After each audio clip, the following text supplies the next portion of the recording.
waltzing Matilda with me.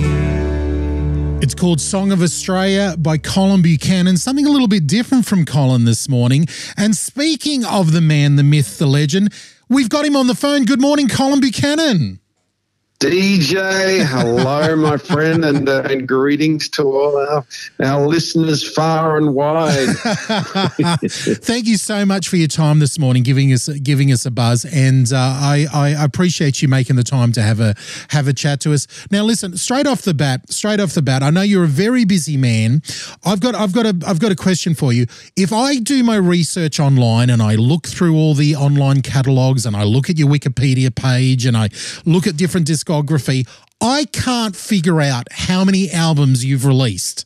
Can you? Yeah. It's a little rubbery. I agree, and which the good thing is, I think we worked out it's over 40. And one thing you'll learn, I mean, you would know this already, DJ, but if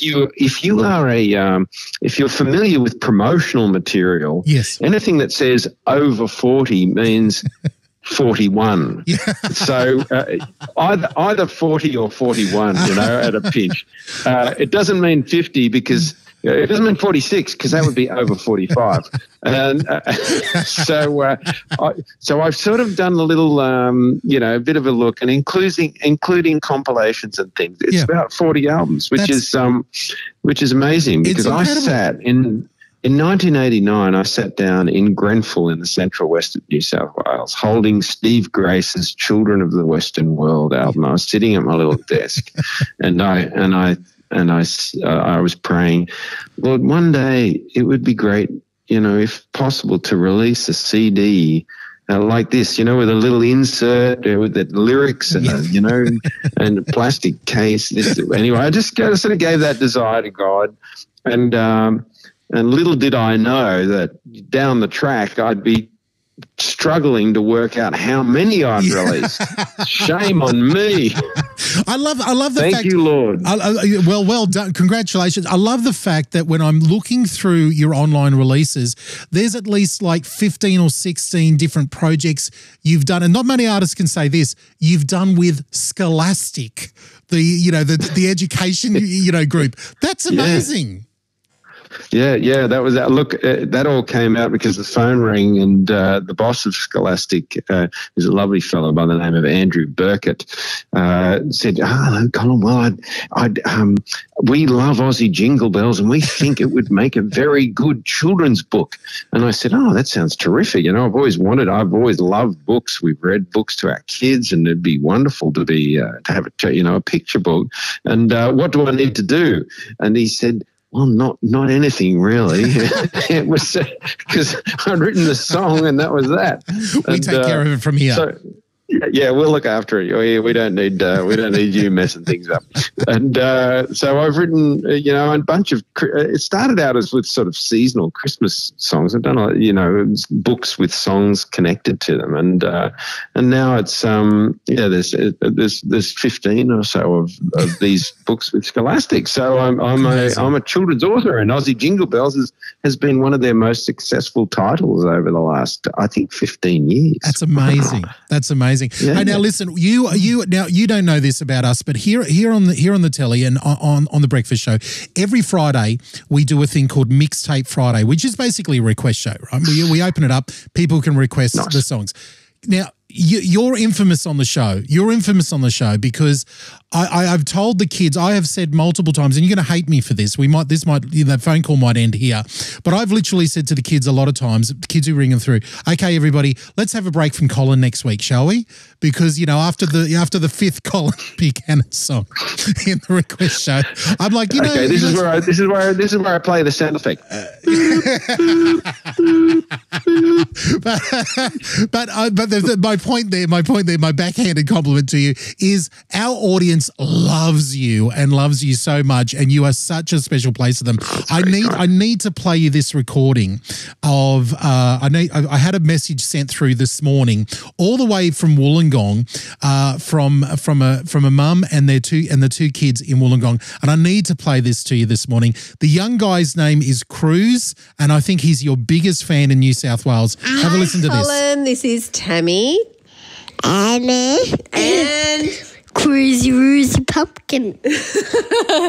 we're from Wollongong, and we just want to quickly give you a message to say we love listening to your music. Don't we, Cruz? Yes. What's our favourite song? Jesus Lost World. And what do we do every time we put on your music? Dance around. Yeah, we have lots of fun listening to your music. So thank you, Colin. Thank you. Bye. Time for Crazy Rosy Pumpkin to go. Thanks, Colin. I think if you ever need a backup singer, backup dancer, a performer, you've got your man there in Cruz. I was going to say, if you do wake with a sore throat one morning, I think you found your not just your fill-in breakfast announcer, but I think you found your replacement. 100%. I think Cruzy Roozy Pumpkin is the man. Oh, well, that's lovely. And you know what? I am doing a tour, and I am heading to Wollongong. It's a national tour, so it's all over the place. But I will be in Wollongong, so who knows? Cruzy Woozy Pumpkin might be in the audience with Tammy. Well, watch out. That's very nice. Watch out. If he is in the audience, he's going to be making eyes for the stage. He might be accompanying you pretty quickly. Now listen, with the kids, I've got one more from the kids here I want to play you. This is from a wonderful young lady by the name of Alexandra down in Port Arlington here in Geelong, and she's got a question for you, so let's have a listen. Hi, Colin. It's Alexandra from Port Arlington. My favourite song of yours is The Greatest Christmas Gift. What is your favourite song that you have written? Thank you. There you go. Oh wow, that's a good question. Thank you, Alexander. I think my favourite song is "The Lord Is King," and that's that was on 1098. God is Great, and album, and I wrote it for my daughter Laura when she was 9, and now she's 30. Wow. But it was at a time when Laura was sort of scared of what she saw around her and what was on the news, and it just pushed me into there's a psalm that I sort of built the song around, and it's just been one I've always played at live shows. Beautiful. And and I've just loved singing it, and it's just connected really strongly with people. But it always has that connection back to little Laura, who now has 2 children of her own, including a 5-week-old baby, little girl. So that's very exciting. That is very exciting, Colin. Now, I love the fact you brought up your kids there. I've read that you and your wife Robin have got 4 kids. Is that correct? That's correct. In fact, lots has been happening because my youngest son, Riley, was married to Casey last Saturday. So, we're now, it's slightly sad, empty nesters. Well, in light of that, I've got 3 teenagers myself. I know a lot of young families listen. Yeah, exactly. You're laughing. I know. Thanks, buddy. 3 teenage boys. I want to hear, and I'm going to put you on the spot here. For parents of teenagers, you've been through it. You've weathered the storm. You've got out the other end. What's the best advice that you can give for people in our shoes? I love the fact that you're laughing. Oh no! Well, it's sort of look. I feel like one of the great things in in parenting is inexplicable love, and that means things that are done that not because they have to be done. Like you got to drive them to football practice, say, and they sort of know that, and that, but you don't have to sort of like. I always walked our kids down to the bus stop, even when they were teenagers. And in fact, my daughter jokes about how she started a job when she graduated uni and caught the train, and I walked her down to the station as a grown-up teacher. But it was like I didn't have to do that, I'm not blowing my trumpet. It's just like those are the things. And in fact, it's true in any relationship, really. The things that aren't really required, but that become part of that sort of extra thing. I feel like a lot. You fill the tank a lot, and then when things are a bit harder, the tank's got a little bit more love in it. all round, because you've just spent a bit of unnecessary time together, if you like. Yeah. No, that's good. So, when they're in their teen years, just, you go for a walk, and especially boys, sitting down at the table is not a time necessarily, sitting down for a talk is not a time that you're going to get much out of them. Whereas go for a walk, ride a bike, go and buy ice cream, you're doing something. And much more happens in that time, I think. But anyway, look, that's not the ultimate piece of advice, but it served me well over the years. That is a great piece of advice. Now, listen, I know you've got to go. I'd love to hear. I know you've got the big tour, and we're going to let everybody know the tour dates and where you're playing around Australia. I'd love to hear. I've heard on the grapevine that you've spent some time in Nashville.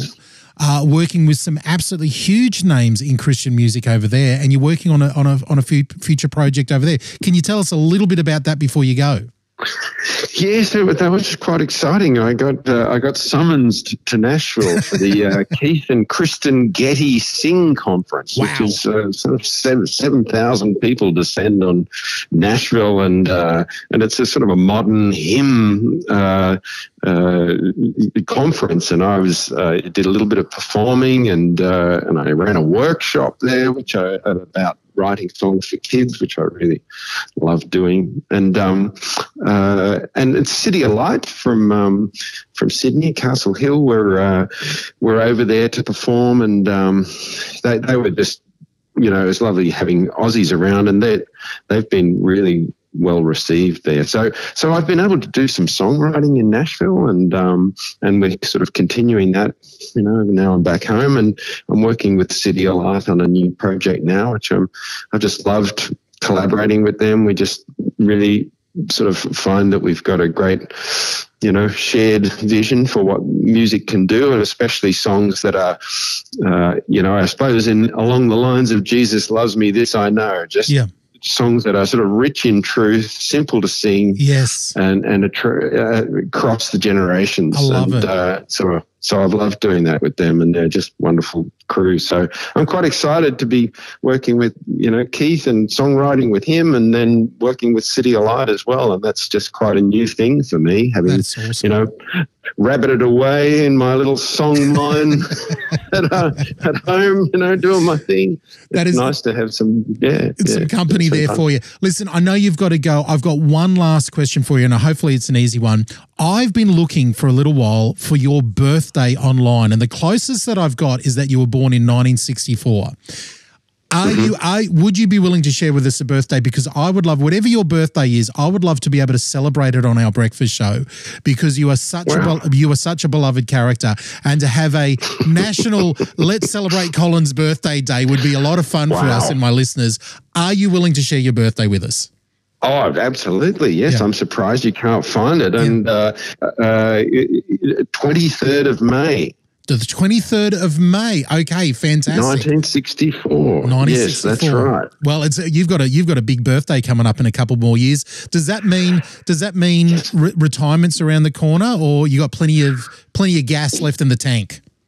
Well, the thing is, probably jumping around on stage, you want to work out when it's time to, when either you've had enough or everyone else has had enough. Although I've got to say, people keep going to the concerts saying, "Yeah, we really enjoyed that. Keep doing it." It's like, oh, okay. But I mean, the thing I love is I'm loving writing songs as much as I ever have. Wow.